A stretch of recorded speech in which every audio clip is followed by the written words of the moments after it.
माँ कहते हैं कबीर ये माया अटपटी सब गट आण अड़ी, और किस किस न समझाऊं या तो कुएं भांग पड़ी। यानी सब ने एक जैसा ही ज्ञान ग्रहण कर रखा है, सबके एक जैसे विचार हैं।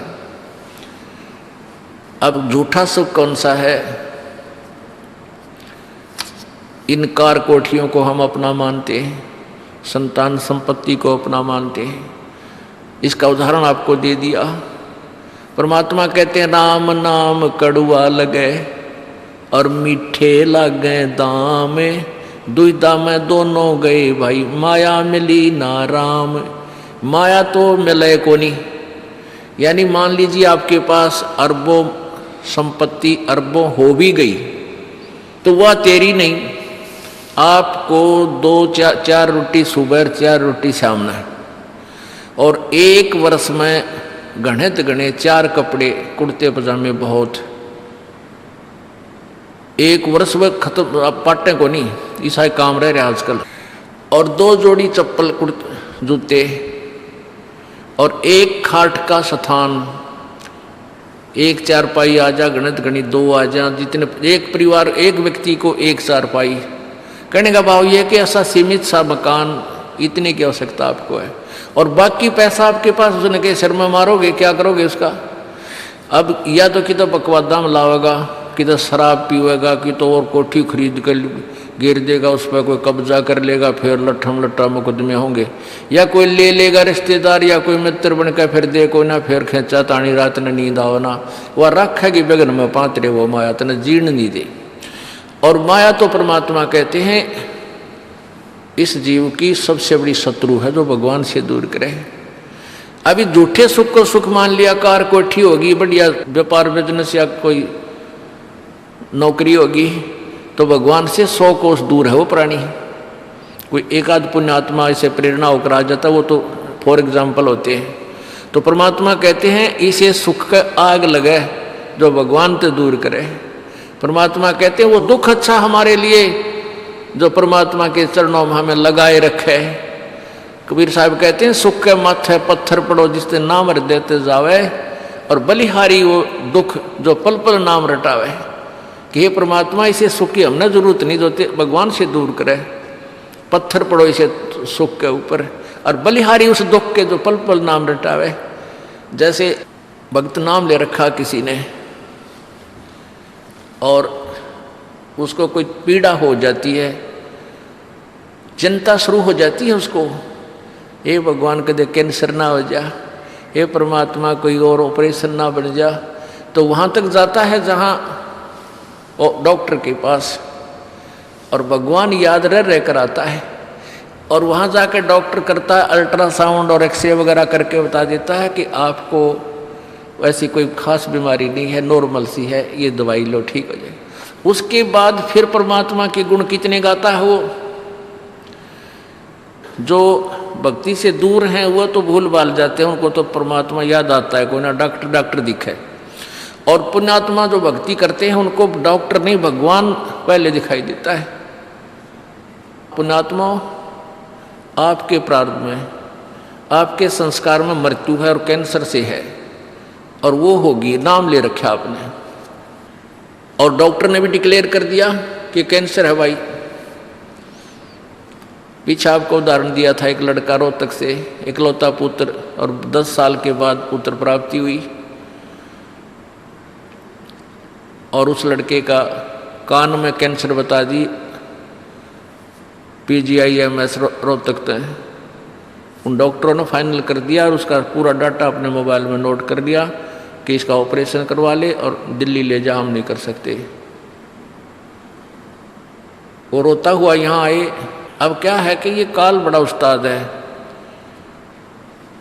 थोड़ा सा सुख होते ही भगवान ने भूलन लाग जाए। वो 5 महीना में आए हमारे पास रोहतक से, जबकि आए महीने आना चाहिए था। 5 महीने में पता क्या भाई कितने दिन में आए, वो 5 महीने वाला गेला। हमें भी ज़्यादा खींचा तानी करें भाई इतना लेट क्यों हो गया, तो भगवान ने नहीं चाहिए तो फायदा क्या होगा। ये कुदरती है, जब इस महीने 2 महीने में आपके प्रेरणा नहीं उठी, लोर नहीं उठी आने की, तो फिर भक्ति कहाँ चल रही है आपकी। बंधन तोड़ कर आ जाओगे जिसके अंदर भक्ति चल रही है, चाहे कितनी दूर भी क्यों नहीं है इंसान। भारत में कोई दूर थोड़ा, कोई वीजा थोड़ा बनवाना है दोबारा आने के लिए। और वो भी नहीं आ पाते हैं, फिर भक्ति नहीं चल रही उनकी, तो फिर रो दोनों, और लड़का भी रो और उसकी पत्नी भी रो, उसका बाप भी, दोनों। वो लड़का छोटा ही था 12-13 साल का। कहने लगे जी कैंसर बता दी, हमारा इकलौता पुत्र है। बुरा हाल, मेरी नहीं सुने, रोए रो। वहाँ बेटा बात सुनो, आप दोबारा चेक कराओ और पूरी श्रद्धा रखना मालिक में। आप दोबारा ऑपरेशन कराने से पहले चेक जरूर करा लेना, ऑपरेशन नहीं मना करता मैं, और ऑपरेशन भी मालिक की दया से सफल होया करे इसी बूंदी बीमारी का। तो उनके यह बात जच गई, जानते डॉक्टर से कहा जी इसको ऐसे, वो रिपोर्ट दिखाई और फिर कहा जी, वो डॉक्टर ने कहा अभी मैं दोबारा चेक कर लूँगा। मालिक प्रेरणा करता है कि एक बार चेक करना पड़ेगा, मैं ऑपरेशन करने से पहले चेकिंग फिर करूँगा। दोबारा चेक किया, उसने बताया इसका कोई कैंसर नहीं है और कान की हड्डी बढ़ा है और 6 महीना में एक बार दिखा जाइए, आप पर ठीक हो जाइए। अब पुण्य आत्माओं, अब उस परिवार को भगवान कितना प्यारा लगेगा, कितनी श्रद्धा बढ़ेगी। और आए महीने 2-2 चक्कर काटेंगे, तो इंसान तो होंगे, शैतान होंगे, तो फिर आपत्ति आओगी उन पर। भगवान से दूर होते ही फिर ये विरानमाटी होगी। तो कहने का भाव ये है कि सुख के माथे पत्थर पड़ो जो नाम हृदय ते जा, और बलिहारी उस दुख के जो पल पल नाम रटावे। संत शरण में आने से फिर आई टले बला, और जय मस्तक में सूली होवा काटे में टल जा। ये मालिक की वाणी है, गलत नहीं हो सकती। इसका हम कितना लाभ उठा सकते हैं वो हमारी अपने अंतःकरण की जो है व्यवस्था के ऊपर डिपेंड करता है। हमारी कितनी भावना है, कितनी हमारी लगन है मालिक में। अब कुछ भक्त ऐसे भी आते हैं जी, हमें लाभ ना होया, पाठ भी करा लिया, जोत भी चढ़ा दी और 3 बार आ लिया, मैं ईसा डठोरा दिखाऊंगे, मेरा ऊपर जानो बहुत बड़ा, मुझे ही ज़्यादा आवश्यकता है, इसने कती नहीं। वो बेचारे बालक हैं 1ली-2री कक्षा के, वो कुछ भी बोल सकते हैं, उनको ज्ञान ही नहीं। और ऐसे लाखों लोग हैं जिनको निरे सुख हो लिए। तो परमात्मा तो वही है, एक ही ट्रांसफार्मर में तो सबको कनेक्शन दे रखा है, और जिसके पंखे कूलर चल रहे हैं वो भी उसी लाइन से जुड़े हैं, और जिनके नहीं चल रहे हैं वो भी उसी लाइन से जुड़े हैं। तो उनका कोई कनेक्शन डिफेक्टिव है, उसको फिर चेक कराएं, लाइट पावर वही है। कहते हैं सतगुरु के दरबार में कमी काहे की ना, अंसा मौज नहीं पावता तेरी चूक चाकरी में। कि इस परमात्मा के दरबार में किसी चीज की कमी नहीं।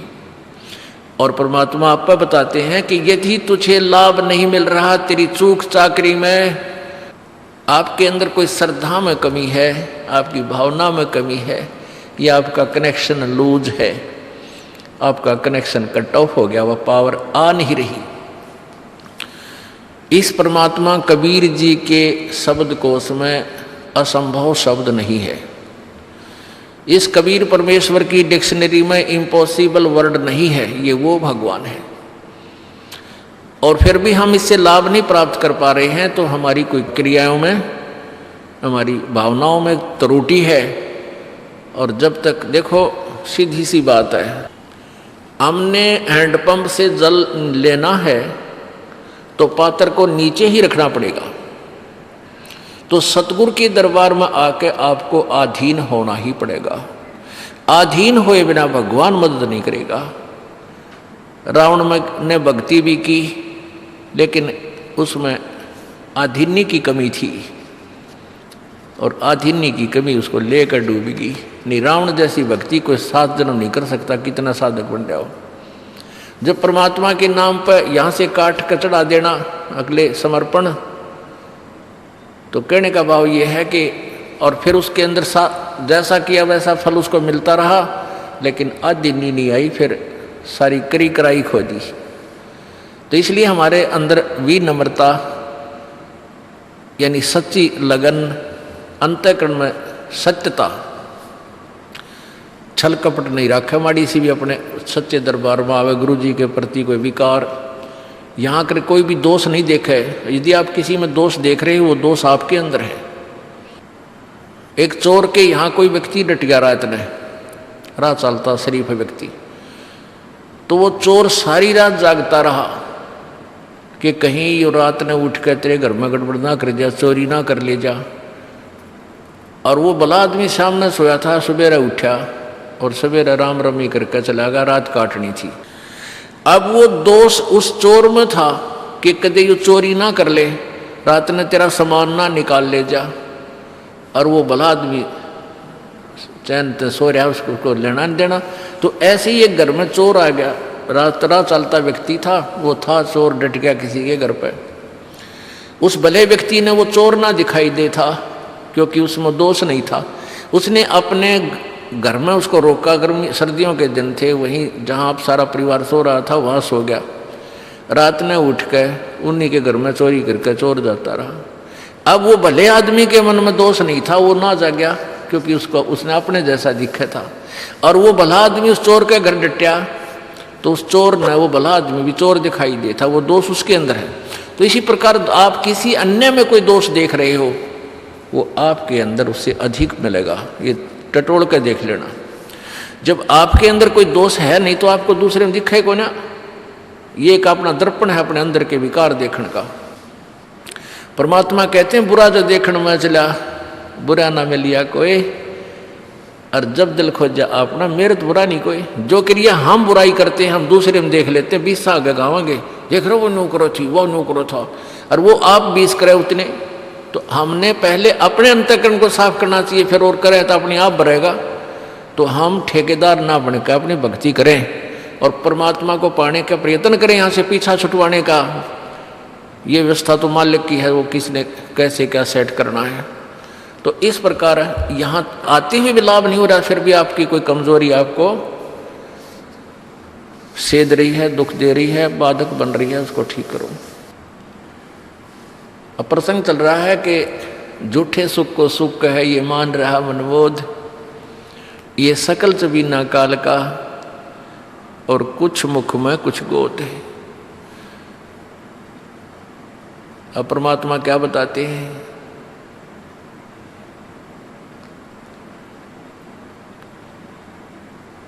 कबीर कहाँ गर्बियो, कबीर कहाँ गर्बियो, ये देही देख सुरंगे, बिछड़ मिल नहीं जो काचड़ी भुजंगे। परमात्मा कह रहे हैं क्या इस सुंदर शरीर ने रोज 3 बार शीशा देख कर किसने राजी हो रहा है।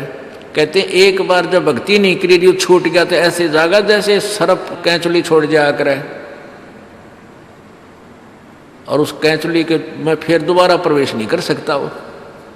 ऐसे ही वो शरीर एक बार आपका छूट गया तो या पड़ी रह जाएगी आपके ऊपर का कवर, ये कुछ ना फिर इसने फूकेंगे माटी घेर कर उसमें शमशान घाट में दे लट्ठा और दे सिंगड़ बोंगे, उसका मार फोड़ फूक फाक कर जब उड़द डगेंगे।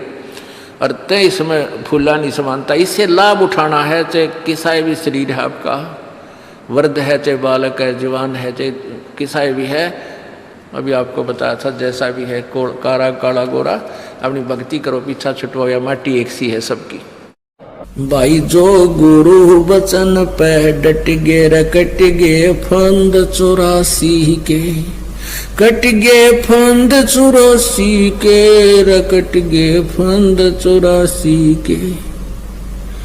भाई जो गुरु बचन पे डट गे रकट गे फंद 84 के, वस्तु मिली ठोर की ठोर, मिट गई मन पापी की दौड़। और अधिक जानकारी वसंत रामपाल जी महाराज जी से निशुल्क नाम दीक्षा प्राप्त करने के लिए संपर्क करें।